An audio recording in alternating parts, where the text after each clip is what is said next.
Madhya Pradesh, reshaping the future of governance, where governance is digital, delivery is seamless, and development is inclusive.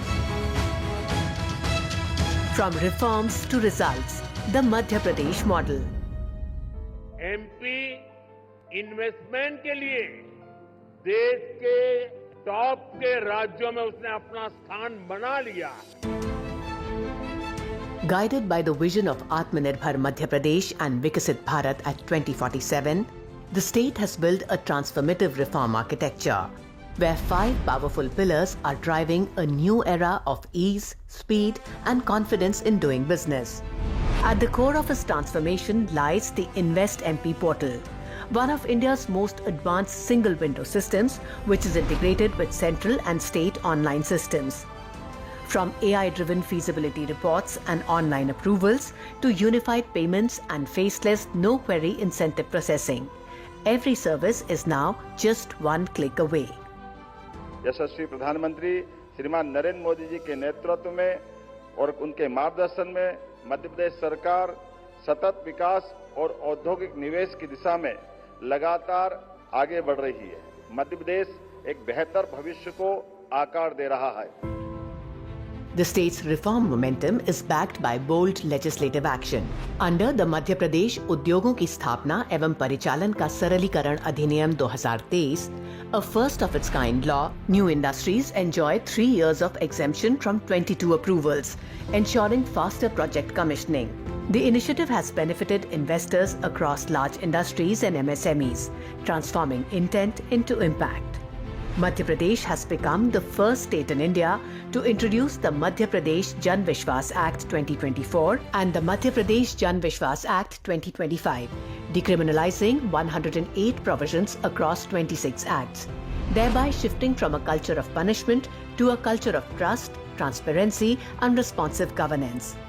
Strengthening the foundation of ease of living and ease of doing business, the state has undertaken massive compliance reforms.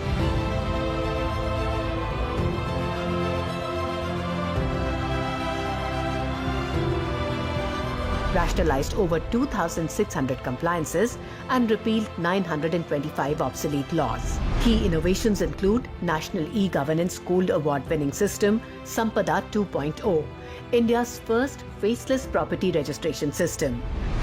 Cyber Tehsil initiative under Revenue Case Management System integrated with Sampada 2.0 has revolutionized and simplified the land management processes like Namantran, Simankan and change of land use.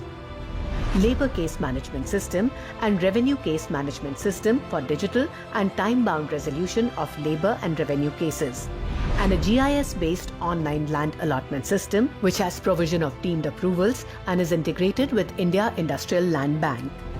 With 18 progressive sectoral policies and bold reforms in labor, environment and citizen services, Madhya Pradesh is scripting a new chapter of India's growth, which is backed by time-bound online service delivery through platforms like Invest Portal and the E-Seva portal. Welcome to Madhya Pradesh, a state where reform is not just policy but purpose.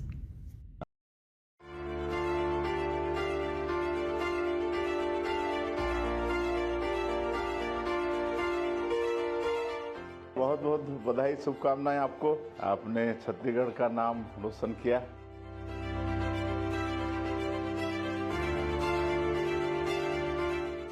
मेरे लिए बहुत गर्व की बात है कि मैं छत्तीसगढ़ से इकलौती। अपने लिए तो बड़ा अच्छा लगा, मतलब ये महीना बड़ा अच्छा है यहाँ छत्तीसगढ़ के लिए।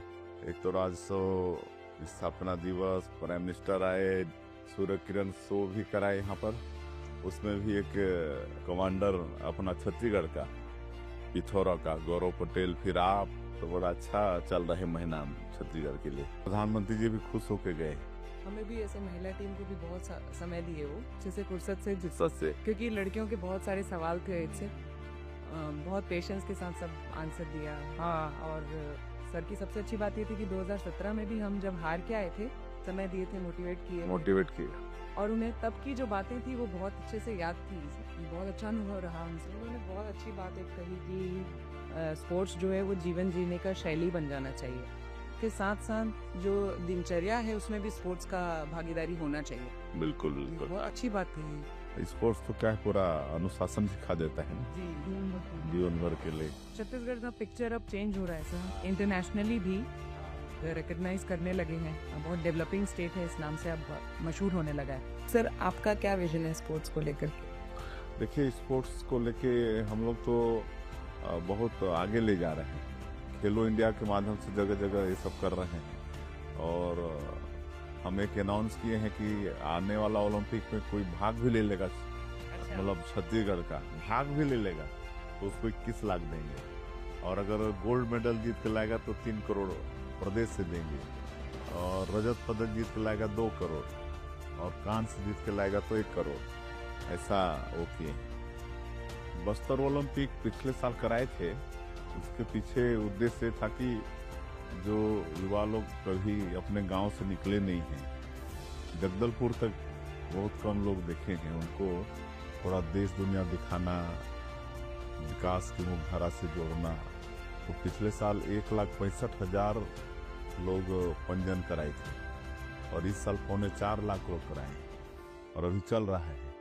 सर मेरे फिजियोथेरेपिस्ट जो सारे दोस्त हैं उनकी तरफ से मैं आपको थैंक यू बोलना चाहूँगी। 6 फिजियोथेरेपी के नए कॉलेज खुले, और अभी आने वाले समय हाँ अभी हाँ भी हो जाएगा। हाँ इतने कम समय में इतना बड़ा स्टेप लेना। जी बिल्कुल। कॉलेज खुलवाना आजकल फिजियोथेरेपी बहुत आवश्यक हो गया ना, नहीं, और काफी बहुत काफी talented खोले। लोग यहाँ से निकल रहे हैं छत्तीसगढ़ से। इससे हम्म। पहले भी जो मैं आप उदाहरण हैं। हाँ आपने बहुत इंस्पायर किया सर, ये जो आपकी पहल रही है नक्सल मुक्ति प्रदेश बनाने की, ये बहुत बहुत इंस्पिरेशनल है हम लोग सबके लिए। अच्छा, एक विकास भी हम पहुंचा रहे हैं उस क्षेत्र में, मतलब खाली नक्सलवाद समाप्त नहीं कर रहे हैं, बल्कि एक नियत निर्माण योजना, मतलब आपका सुंदर गांव, गोंडी भाषा में है नियत